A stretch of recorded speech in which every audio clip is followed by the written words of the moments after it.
This is SARS-CoV-2. It belongs to the family of coronaviruses named for the crown-like spikes on their surfaces. SARS-CoV-2 can cause COVID-19, a contagious viral infection that attacks primarily your throat and lungs. What actually happens in your body when you contract the coronavirus? What exactly causes your body to develop pneumonia? And how would a vaccine work? The coronavirus must infect living cells in order to reproduce. Let's have a closer look. Inside the virus, genetic material contains the information to make more copies of itself.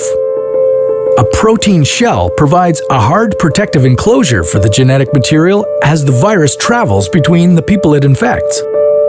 An outer envelope allows the virus to infect cells by merging with the cell's outer membrane. Projecting from the envelope are spikes of protein molecules.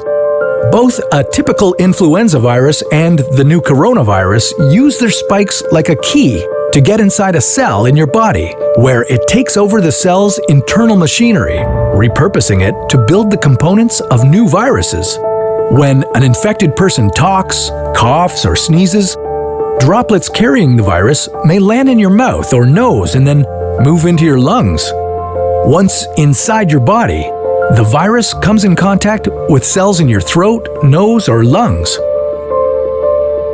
One spike on the virus inserts into a receptor molecule on your healthy cell membrane like a key in a lock. This action allows the virus to get inside your cell.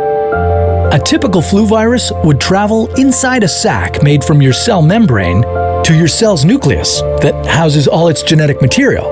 The coronavirus, on the other hand, doesn't need to enter the host cell nucleus. It can directly access parts of the host cell called ribosomes. Ribosomes use genetic information from the virus to make viral proteins, such as the spikes on the virus's surface. A packaging structure in your cell then carries the spikes in vesicles which merge with your cell's outer layer, the cell membrane. All the parts needed to create a new virus gather just beneath your cell's membrane. Then, a new virus begins to bud off from the cell's membrane.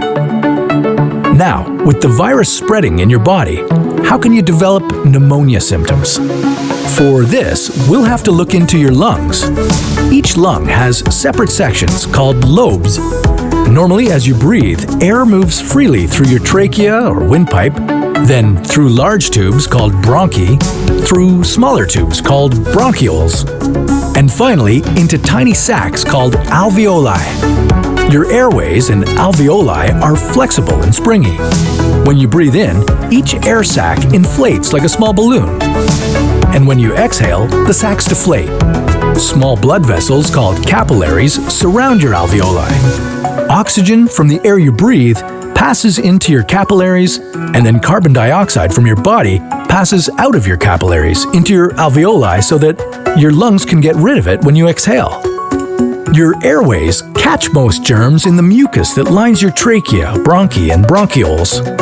In a healthy body, hair-like cilia lining the tubes constantly push the mucus and germs out of your airways, where you might expel them by coughing. Normally, cells of your immune system attack viruses and germs that make it past your mucus and cilia and enter your alveoli. However, if your immune system is weakened, like in the case of a coronavirus infection, the virus can overwhelm your immune cells, and your bronchioles and alveoli become inflamed as your immune system attacks the multiplying viruses. The inflammation can cause your alveoli to fill with fluid, making it difficult for your body to get the oxygen it needs.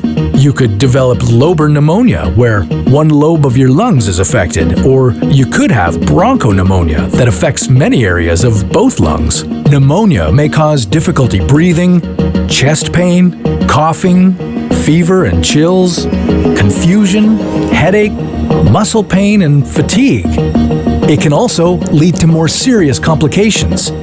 Respiratory failure occurs when your breathing becomes so difficult that you need a machine called a ventilator to help you breathe. These are the machines that save lives and that medical device companies currently ramp up production for. Whether you would develop these symptoms depends on a lot of factors, such as your age and whether you already have an existing condition. While this all sounds scary, the push to develop a coronavirus vaccine is moving at high speed. Studies of other coronaviruses led most researchers to assume that people who have recovered from a SARS-CoV-2 infection could be protected from reinfection for a period of time. But that assumption needs to be backed by empirical evidence, and some studies suggest otherwise. There are several different approaches for a potential vaccine against the coronavirus. The basic idea is that you would get a shot that contains faint versions of the virus. The vaccine would expose your body to a version of the virus that is too weak to cause infection, but just strong enough to stimulate an immune response.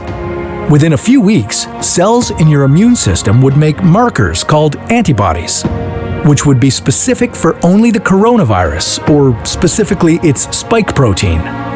Antibodies then attach to the virus and prevent it from attaching to your cells. Your immune system then responds to signals from the antibodies by consuming and destroying the clumps of viruses. If you then catch the real virus at a later stage, your body would recognize it and destroy it. In other words, your immune system is now primed. Collecting evidence on whether this will be possible, safe, and effective is part of what's taking researchers so long to develop a vaccine. It's a race against time to develop a vaccine amid a pandemic. Each step in vaccine development usually takes months, if not years. An Ebola vaccine broke records by being ready in 5 years. The hope here is to develop one for the new coronavirus in a record-breaking 12 to 18 months. While all this will take time, stay home if you can, to protect the most vulnerable. And don't forget to wash your hands for at least 20 seconds and as often as possible.